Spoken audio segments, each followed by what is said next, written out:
ನಮಸ್ಕಾರ, ನೀವು ನೋಡ್ತಾ ಇದ್ದೀರಾ KCN ನ್ಯೂಸ್. ಮೊದಲಿಗೆ ಹೆಡ್ಲೈನ್ಸ್. ಎಸ್ಎಫ್ಐ ಕಾಸರಗೋಡು ಜಿಲ್ಲಾ ಕಮಿಟಿ ನೇತೃತ್ವದಲ್ಲಿ ನಡೆಯಿತು ಜಿಲ್ಲಾ ಪಠಣ ಕ್ಯಾಂಪ್. ಚಿತ್ರನಟ ಅಲೆನ್ಸಿಯರಿಂದ ಉದ್ಘಾಟನೆ.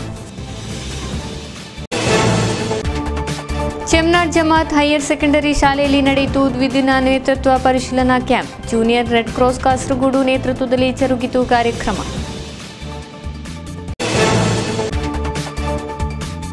ಕುಂಜತ್ತೂರು ಸರ್ಕಾರಿ ಹೈಯರ್ ಸೆಕೆಂಡರಿ ಶಾಲೆಯಲ್ಲಿ ಮೂಲಭೂತ ಸೌಕರ್ಯದ ಕೊರತೆ. ಶಾಲಾ ಹಳೆ ವಿದ್ಯಾರ್ಥಿಗಳೇ ಶಾಲಾ ಅಭಿವೃದ್ಧಿಗೆ ಮುಂದಾಗಿ ಮಾದರಿಯಾದರು. ಮಧುರು ಶ್ರೀ ಮದನಂತೇಶ್ವರ ಸಿದ್ಧಿವಿನಾಯಕ ದೇವಸ್ಥಾನದಲ್ಲಿ ಜನವರಿ 26, 27, 28ರಂದು ನಡೆಯುವ ಧಾರ್ಮಿಕ ಕಾರ್ಯಕ್ರಮದ ಭಾಗವಾಗಿ ಧನ ಸಂಗ್ರಹಕ್ಕಾಗಿ ನಡೆಯಿತು ನೂತನ ಸೇವಾ ಕೌಂಟರ್ನ ಉದ್ಘಾಟನೆ. ದಕ್ಷಿಣ ಕನ್ನಡ ಜಿಲ್ಲೆಯ ಪುತ್ತೂರಿನ ವಿವೇಕಾನಂದ ಕಾಲೇಜಿನಲ್ಲಿ ನಡೆಯಿತು ಬೃಹತ್ ಉದ್ಯೋಗ ಮೇಳ. 15,000ಕ್ಕೂ ಅಧಿಕ ಉದ್ಯೋಗಾಕಾಂಕ್ಷಿಗಳು ಭಾಗಿ. ಪಕ್ಷದಲ್ಲಿನ ನಾಯಕರ ಮಧ್ಯೆ ಇರುವ ಗೊಂದಲಗಳನ್ನು ಸರಿಪಡಿಸಲು ಹೈಕಮಾಂಡ್ ಶಕ್ತ. ಸಚಿವ ಡಿವಿ ಸದಾನಂದಗೌಡ ಹೇಳಿಕೆ. ವಾರ್ತೆಗಳು ವಿವರವಾಗಿ. ಎಸ್ಎಫ್ಐ ಕಾಸರಗೋಡು ಜಿಲ್ಲಾ ಕಮಿಟಿ ಆಭಿಮುಖ್ಯದಲ್ಲಿ ಜಿಲ್ಲಾ ಪಠಣ ಕ್ಯಾಂಪ್ ಚೆನ್ನಿಕೆರೆಯಲ್ಲಿ ನಡೆಯಿತು. ಮಲಯಾಳಂ ಚಿತ್ರನಟ ಅಲೆನ್ಸಿಯರ್ ಕ್ಯಾಂಪ್ ಅನ್ನು ಉದ್ಘಾಟಿಸಿದ್ರು. 2 ದಿವಸಗಳ ಕಾಲ ക്യാമ്പ് ನಡೆಯಲಿದೆ. ക്യാമ്പ് ಅನ್ನು ಚಿತ್ರನಟ ಅಲೆನ್ಸಿಯರ್ ಉದ್ಘಾಟಿಸಿದ್ರು. ഇന്ത്യയൊക്കെ കാലം എത്രയെന്നുള്ളത് ഞങ്ങളുടെ വിരലിലെണ്ണാവുന്ന കാലങ്ങളായിരിക്കും ഇനി ഉണ്ടാകാൻ പോകുന്നത്. ആർക്കും അതിന് ഉറപ്പൊന്നുമില്ല. പക്ഷേ നിങ്ങളാണ് ഇനി അടുത്ത തലമുറ. ഭാരതം എൻ്റേതാണ്, ഭാരതം കമലിൻ്റേതാണ്, ഭാരതം അലൻസിയറിൻ്റേതാണ്, ഭാരതം ഒരു രാധാകൃഷ്ണൻ്റേത് മാത്രമല്ല എന്ന് പറയാൻ പ്രാപ്തരാവേണ്ട തലമുറ നിങ്ങളാണ്. പക്ഷേ ഈ മതത്തിൻ്റെ പേരിൽ ഇങ്ങനെ വേർതിരിച്ച് ഭരിക്കാൻ വേണ്ടി, അധികാരത്തിന് വേണ്ടി മാത്രം മനുഷ്യരെ കൊല്ലുകയും അതിനുവേണ്ടി മറ്റു മതസ്ഥരെ നാടുകടത്തി കളയുകയും ചെയ്യുമെന്ന് പറയുന്നത് സ്വേച്ഛാധിപത്യത്തിൻ്റെ ലക്ഷണമാണ്. അതിനെതിരെയുള്ളതായിരുന്നു എൻ്റെ പ്രതിഷേധം. അത് ഒരു ഷോ തന്നെയായിരുന്നു. എനിക്ക് തോന്നി നാവെടുക്കുന്നവനെ നാടുകടത്തും എന്ന് പറയുന്നത് അതിനെ ചോദ്യം ചെയ്യണം. വളരെ മൗനം നമ്മുടെ നാട്ടിൽ സംഭവിച്ചുകൊണ്ടിരിക്കുകയാണ്. ಎಸ್ಎಫ್ಐ ಜಿಲ್ಲಾ ಸೆಕ್ರೆಟರಿ ಬಿ ವೈಶಾಖ್ ಅಧ್ಯಕ್ಷತೆಯನ್ನು ವಹಿಸಿದ್ರು. ಎಸ್ಎಫ್ಐ ರಾಜ್ಯ ಕಮಿಟಿ ಸದಸ್ಯೆ ಮೀರಾ ಚಂದ್ರನ್, ರಾಜ್ಯ ಜೊತೆ ಕಾರ್ಯದರ್ಶಿ ಗದೀಜ ಸುಹೈಲಾ, ಕಾಸರಗೋಡು ನಗರಸಭಾ ಕೌನ್ಸಿಲರ್ಗಳಾದ ಕೆ ದಿನೇಶ್, ಎಸ್ಎಫ್ಐ ಜಿಲ್ಲಾ ವೈಸ್ ಪ್ರೆಸಿಡೆಂಟ್ ವಿಪಿ ಅಂಬಿಳಿ ಮೊದಲಾದವರು ಮಾತನಾಡಿದರು. ಕ್ಯಾಂಪ್ನ ಭಾಗವಾಗಿ ನಡೆದ ಉದ್ಘಾಟನಾ ಸಮಾರಂಭದಲ್ಲಿ ನಟ ಅಲೆನ್ಸಿಯರ್ ವಿದ್ಯಾರ್ಥಿಗಳೊಡನೆ ಮುಕ್ತ ಸಂವಾದ ನಡೆಸಿದರು. ಜೂನಿಯರ್ ರೆಡ್ ಕ್ರಾಸ್ ಕಾಸರಗೋಡು ನೇತೃತ್ವದಲ್ಲಿ 2 ದಿನದ ನೇತೃತ್ವ ಪರಿಶೀಲನಾ ಕ್ಯಾಂಪ್ ಆರಂಭಗೊಂಡಿತು.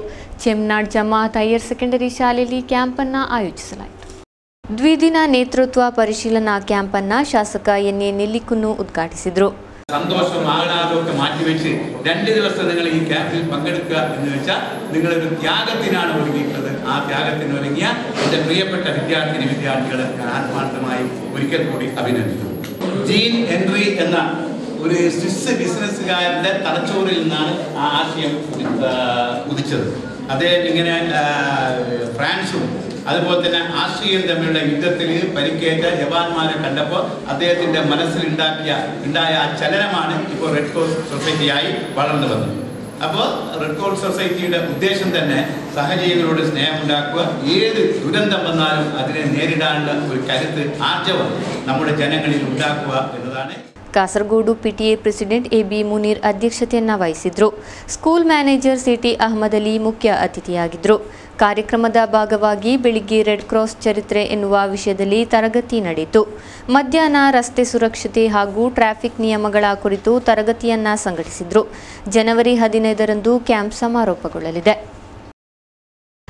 ಕರ್ನಾಟಕ ಕೇರಳ ಗಡಿ ಪ್ರದೇಶವಾದ ಕುಂಜತ್ತೂರಿನಲ್ಲಿ 1980ರಲ್ಲಿ ಸ್ಥಾಪನೆಯಾದ ಕುಂಜತ್ತೂರು ಸರಕಾರಿ ಪ್ರೌಢಶಾಲೆ ಇದೀಗ ಹೈಯರ್ ಸೆಕೆಂಡರಿ ಶಾಲೆಯಾಗಿ ಪರಿವರ್ತನೆಗೊಂಡಿದ್ದರೂ ಮೂಲಭೂತ ಸೌಕರ್ಯಗಳಿಂದ ವಂಚಿತವಾಗಿದೆ. ಇದೀಗ ಇಲ್ಲಿ ಕಲಿತ ಹಳೆ ವಿದ್ಯಾರ್ಥಿಗಳು ಶಾಲೆಯನ್ನು ಅಭಿವೃದ್ಧಿಗೊಳಿಸಲು ಮುಂದಾಗಿದ್ದಾರೆ. ಈ ಕುರಿತು ಒಂದು ವರದಿ ಇಲ್ಲಿದೆ.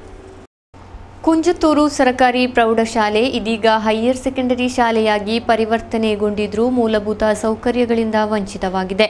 ಈ ಹಿನ್ನೆಲೆಯಲ್ಲಿ ಈ ಶಾಲೆಯಲ್ಲಿ ಕಲಿಯುತ್ತಿರುವ ವಿದ್ಯಾರ್ಥಿಗಳು ಇದೀಗ ಸ್ಮಾರ್ಟ್ ಕ್ಲಾಸ್ ಸೇರಿದಂತೆ ಇತರ ಮೂಲಭೂತ ಸೌಕರ್ಯಗಳಿಂದಲೂ ವಂಚಿತರಾಗಿದ್ದಾರೆ.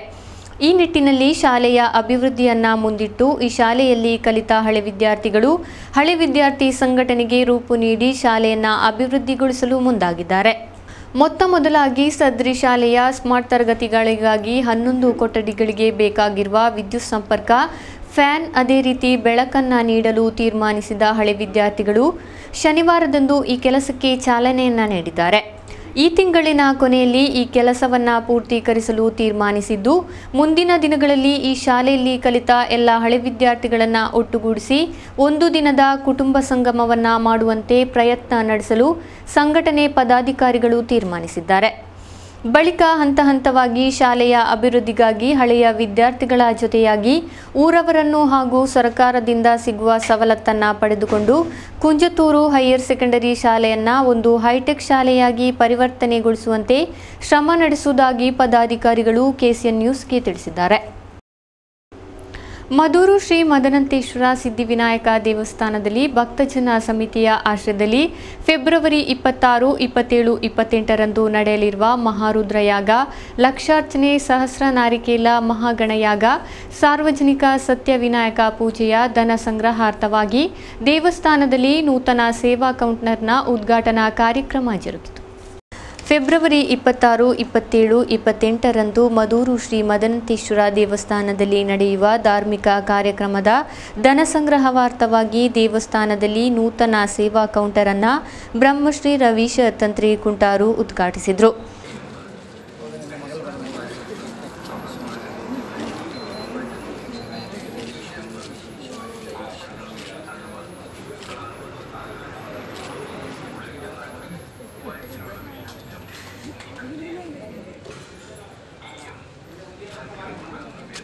ಈ ಸಂದರ್ಭದಲ್ಲಿ ನವೀಕರಣ ಸಮಿತಿಯ ಕಾರ್ಯದರ್ಶಿ ಜಯದೇವ ಕಂಡಿಗೆ, ಭಕ್ತಜನ ಸಮಿತಿಯ ತಾರನಾಥ ಮಧೂರು, ಕೆ ನಾರಾಯಣಯ್ಯ, ಮುರಳಿ ಕುಮಾರ್, ಸುರೇಶ್ CH ಮೊದಲಾದವರು ಉಪಸ್ಥಿತರಿದ್ದರು.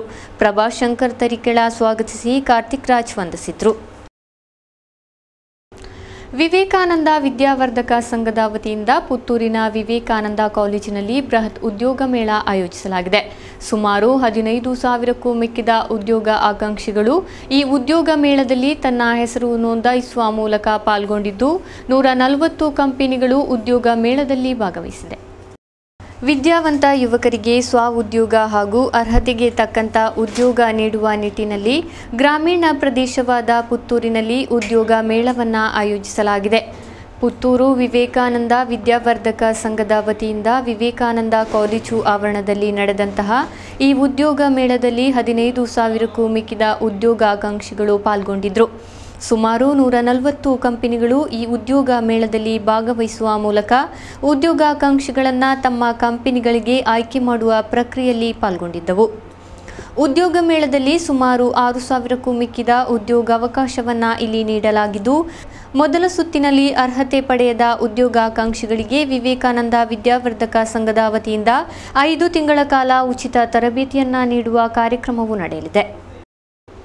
ಪಕ್ಷದಲ್ಲಿ ನಾಯಕರ ಮಧ್ಯೆ ಗೊಂದಲವಿರುವುದು ನಿಜವಾಗಿದ್ದು, ಇಂಥ ಗೊಂದಲಗಳನ್ನು ಸರಿಪಡಿಸಲು ಪಕ್ಷಕ್ಕೆ ಹೈಕಮಾಂಡ್ ಶಕ್ತವಾಗಿದೆ ಎಂದು ಕೇಂದ್ರ ಸಂಘಿಕ ಇಲಾಖೆ ಸಚಿವ DV ಸದಾನಂದಗೌಡ ಹೇಳಿದರು. ಪುತ್ತೂರಿನಲ್ಲಿ ಸುದ್ದಿಗಾರರ ಜೊತೆ ಮಾತನಾಡಿದ ಅವರು, ರಾಜ್ಯ ಬಿಜೆಪಿಯಲ್ಲಿ ಕೆಲವು ಸಣ್ಣ ಪುಟ್ಟ ಗೊಂದಲವಿದ್ದು ಇದನ್ನು ಬಹಿರಂಗವಾಗಿ ತೋರ್ಪಡಿಸುವುದು ತಪ್ಪೆಂದರು. ಬಿಜೆಪಿ ಪಕ್ಷದಲ್ಲಿರುವ ಗೊಂದಲಗಳನ್ನು ಪಕ್ಷದ ಹೈಕಮಾಂಡ್ ನಿಮಿಷದಲ್ಲೇ ಬಗೆಹರಿಸುವ ಸಾಮರ್ಥ್ಯವನ್ನು ಹೊಂದಿದೆ ಎಂದ ಅವರು, ರಾಷ್ಟ್ರೀಯ ಅಧ್ಯಕ್ಷರಾದ ಅಮಿತ್ ಶಾ ಉತ್ತರ ಪ್ರದೇಶದ ಚುನಾವಣೆಯಲ್ಲಿ ಬ್ಯುಸಿಯಾಗಿರೋದ್ರಿಂದ ಈ ಗೊಂದಲ ಬೆಳೆಯಲು ಕಾರಣವಾಗಿದೆ ಎಂದರು. ಲಲಿತಕಲಾ ಅಕಾಡೆಮಿ ಕಾಞಂಗಾಡ್ ಹಾಗೂ GVHSS ಶಾಲಾ ಸಂಯುಕ್ತ ಆಶ್ರಯದಲ್ಲಿ 3 ದಿನ ಚಿತ್ರಕಲಾ ಪರಿಶೀಲನಾ ಕ್ಯಾಂಪ್ ಕಾಞಂಗಾಡಿನಲ್ಲಿ ನಡೆಯಿತು. ಆಯ್ಕೆಯಾದ 40 ಮಕ್ಕಳು ಕ್ಯಾಂಪ್ನಲ್ಲಿ ಭಾಗವಹಿಸಿದರು. ಕ್ಯಾಂಪ್ ಅನ್ನು ಜ್ಯೋತಿ ಚಂದ್ರನ್ ಕಾನತೂರು ಉದ್ಘಾಟಿಸಿದರು.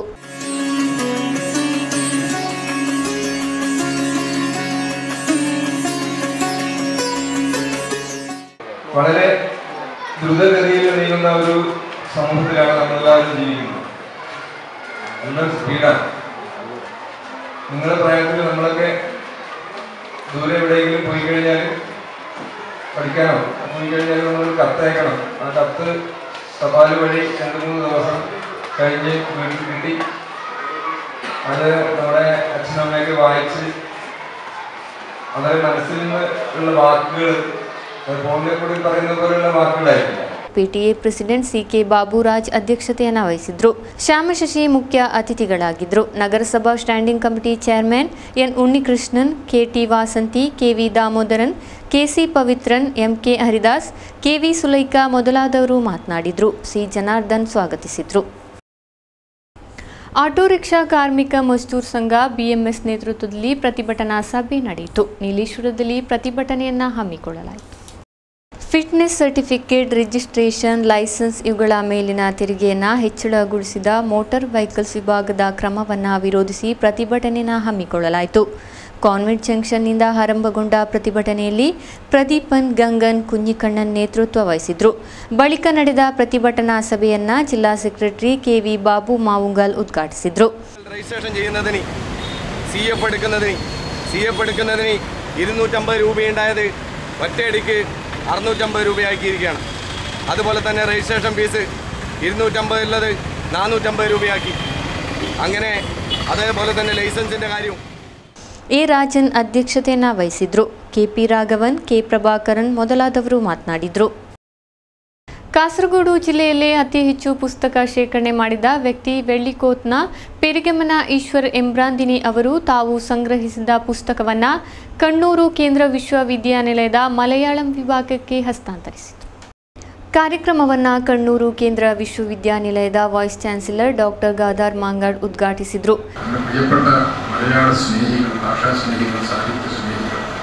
ഈ പുസ്തകങ്ങൾ വായിക്കുമ്പോൾ സ്വാഭാവികമായി അദ്ദേഹത്തിനുണ്ടാകുന്ന ആത്മഹർഷം, ആത്മനിർവൃതി അത് വളരെ കൂടുതലാണ്. അപ്പോൾ എല്ലാം കൂടി അങ്ങനെ സംഭവിക്കും. അപ്പോൾ ഈ ഒരു തീരുമാനത്തിൻ്റെ ഭാഗമായിട്ടാണ് ഇവിടെ പുസ്തക പ്രദർശനം അതുപോലെ സാഹിത്യ സെമിനാറൊക്കെ നടത്തുന്നത്. അപ്പോൾ ഇന്നത്തെ പോയിന്റ് ഓഫ് അട്രാക്ഷൻ ബഹുമാനപ്പെട്ട പെരിഗമന ഈശ്വരൻ നമ്പൂതിരി അവർ തന്നെയാണ്. അദ്ദേഹത്തിന് എങ്ങനെയാണ് അദ്ദേഹത്തിനോട് നന്ദി യൂണിവേഴ്സിറ്റിക്ക് വേണ്ടി പറയേണ്ടത് എന്ന് ശ്രീധരൻ നേരത്തെ പറഞ്ഞ പോലെ എനിക്കും പറയും. കാരണം ഇത് വലിയൊരു മനസ്സിൻ്റെ ഒരു വലിയ ഒരു ಆತ್ಮಹರ್ಷ. ಡಾಕ್ಟರ್ ಬಾಲಚಂದ್ರನ್ ಕೇಳೋತ್ ಪುಸ್ತಕವನ್ನು ಸ್ವೀಕರಿಸಿದರು. ಪುಸ್ತಕ ಪ್ರದರ್ಶನವನ್ನು ಕಾಞಗಾಡ್ ನಗರಸಭಾ ವೈಸ್ ಚೇರ್ಪರ್ಸನ್ ಎಲ್ ಸುಲೈಕಾ ಉದ್ಘಾಟಿಸಿದರು. ಪಿ ಮುರಳೀಧರನ್ ಅಧ್ಯಕ್ಷತೆಯನ್ನು ವಹಿಸಿದರು. ಅಜಾನೂರು ಗ್ರಾಮ ಪಂಚಾಯತ್ ಪಿ ದಾಮೋದರನ್ ಮುಖ್ಯ ಅತಿಥಿಯಾಗಿದ್ದರು. ಕಾರ್ಯಕ್ರಮದಲ್ಲಿ ಡಾಕ್ಟರ್ PP ಮುಸ್ತಫಾ, ನ್ಯಾಯವಾದಿ P ಸಂತೋಷ್ ಕುಮಾರ್, ರಾಜು MC ಮೊದಲಾದವರು ಪಾಲ್ಗೊಂಡಿದ್ದರು. ಕಾಸರಗೋಡು ಸಿಟಿ ಗೋಲ್ಡ್ ಒಂದು ಸಮಾಜಮುಖಿ ಸೇವೆಯನ್ನು ನೀಡಲು ಮುಂದಾಗಿದೆ. ಜನವರಿ 15ರಂದು ನಗರದ ಮುನ್ಸಿಪಲ್ ಟೌನ್ ಹಾಲ್ನಲ್ಲಿ ಸಮೂಹ ವಿವಾಹ ಹಾಗೂ ಧನ ಸಹಾಯ ವಿತರಣೆಯನ್ನು ನಡೆಸಲಿದೆ. ಕಾರ್ಯಕ್ರಮದ ಉದ್ಘಾಟನೆಯನ್ನು ಸಂಯುಕ್ತ ಜಮಾಅತ್ ಕಾಜಿ ಪ್ರೊಫೆಸರ್ K ಆಲಿಕುಟಿ ಮುಸ್ಲಿಯಾರ್ ನೆರವೇರಿಸಿದರು. ಕೊನೆಯಲ್ಲಿ ಮತ್ತೊಮ್ಮೆ ಹೆಡ್ಲೈನ್ಸ್. SFI ಕಾಸರಗೋಡು ಜಿಲ್ಲಾ ಕಮಿಟಿ ನೇತೃತ್ವದಲ್ಲಿ ನಡೆಯಿತು ಜಿಲ್ಲಾ ಪಠಣ ಕ್ಯಾಂಪ್. ಚಿತ್ರನಟ ಅಲಿನ್ಸರಿಂದ ಉದ್ಘಾಟನೆ. ಚೆಮ್ನಾಡ್ ಜಮಾತ್ ಹೈಯರ್ ಸೆಕೆಂಡರಿ ಶಾಲೆಯಲ್ಲಿ ನಡೆಯಿತು ದ್ವಿದಿನ ನೇತೃತ್ವ ಪರಿಶೀಲನಾ camp. Junior red cross Kasaragod ನೇತೃತ್ವದಲ್ಲಿ ಜರುಗಿತು ಕಾರ್ಯಕ್ರಮ.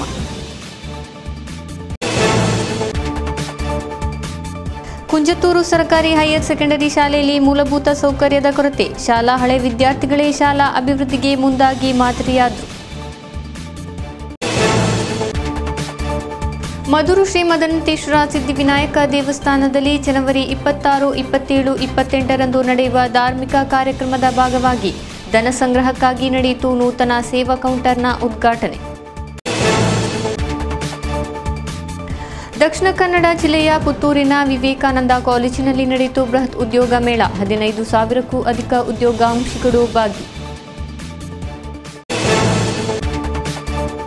ಪಕ್ಷದಲ್ಲಿನ ನಾಯಕರ ಮಧ್ಯೆ ಇರುವ ಗೊಂದಲಗಳನ್ನು ಸರಿಪಡಿಸಲು ಹೈಕಮಾಂಡ್ ಶಕ್ತ. ಸಚಿವ DV ಸದಾನಂದಗೌಡ ಹೇಳಿಕೆ. ಇದು ಇಷ್ಟು ಇಲ್ಲಿ ತನಕದ ಸುದ್ದಿ. ಮುಂದಿನ ವಾರ್ತೆಯಲ್ಲಿ ಮತ್ತೆ ಭೇಟಿಯಾಗೋಣ. ವಂದನೆಗಳು.